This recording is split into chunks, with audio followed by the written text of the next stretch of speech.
Hi friends, how are you. आज मैं आपके लिए लाई हूँ गजराज गजेंद्र की कथा। तो मुझे उम्मीद है इससे आपको कोई सीख मिलेगी या आपको सुनने में अच्छी लगेगी। तो पुराने समय की बात है कि चिरकुट नाम का एक पर्वत था और उस पर्वत की तलहटी में एक सुंदर उपवन था। उसमें गजेंद्र नाम के एक गजराज अपनी बहुत बड़ी फैमिली के साथ रहते थे। उनकी बहुत सारी हथनियां थी, उनके बहुत सारे बच्चे थे। जो गजराज थे वो थोड़ा घमंडी टाइप के और थोड़ा हिंसक प्रवृत्ति के थे।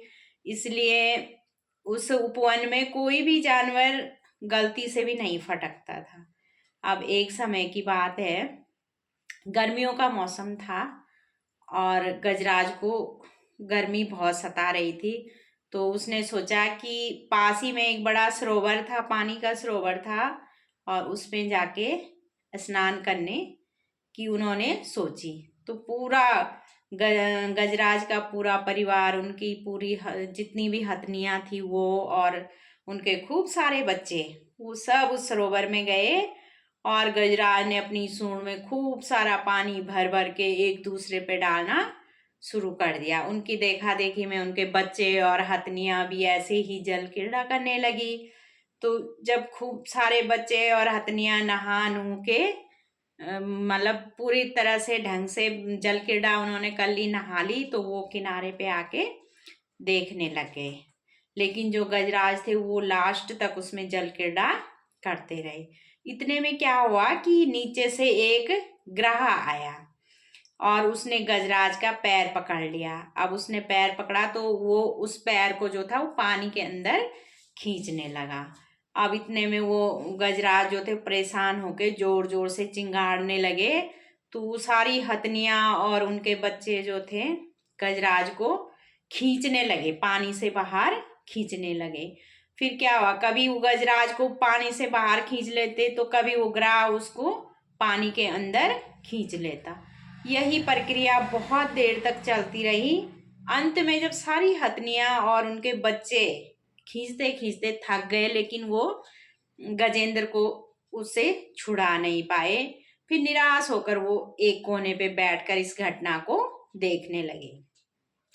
गजेंद्र को भी जब लगा कि अब तो मृत्यु निश्चित है, मैं बच नहीं पाऊंगा, तो उन्होंने सारे माया मोह सबका भरोसा छोड़ के जो है उस सरोवर में कमल खिले हुए थे और उन्होंने अपनी एक सूंड से जो है एक कमल का फूल तोड़ा और बिल्कुल आत्मसमर्पित होके वो फूल जो था अपने इष्ट देव भगवान विष्णु को याद किया और उनको अपनी सूंड से चढ़ाया, तो अर्पित किया। इतने में भगवान विष्णु को पता चला तो वो दौड़ दौड़ के आए और अपने भक्त को जो था उन्होंने उस ग्राह से जो है मुक्त कराया। तो दोस्तों, ये कहानी हमें भान कराती है कि जब हम किसी संकट में फंसते हैं, कोई संकट हमारे ऊपर आ जाता है, तो हमारे जो प्रियजन होते हैं, जो हमारे सगे संबंधी होते हैं, वो उस संकट से उबारने का हमें उस संकट से उबारने का बहुत प्रयास करते हैं। लेकिन जब उनको लगता है कि अब ये हमारे बस की बात नहीं है, तो फिर वो हमें भगवान के भरोसे छोड़ देते हैं। कि जैसे गजराज की पत्नियों और बच्चों ने, जब तक उनमें सामर्थ्य थी, उन्होंने गजेंद्र को छुड़ाने का प्रयास किया, लेकिन जब वो नहीं छुड़ा पाए तो वो मतलब मजबूर होके वो उस घटना को देखने लगे। तो ऐसे ही मनुष्य के साथ भी होता है। जो हमारे प्रियजन हैं वो हमें किसी भी संकट से उबारने का बहुत प्रयास करते हैं, लेकिन जब उन्हें लगता है कि हमारे प्रयास से कोई फायदा नहीं है, तो वो हमें भगवान के भरोसे छोड़ देते हैं। Thank you, bye.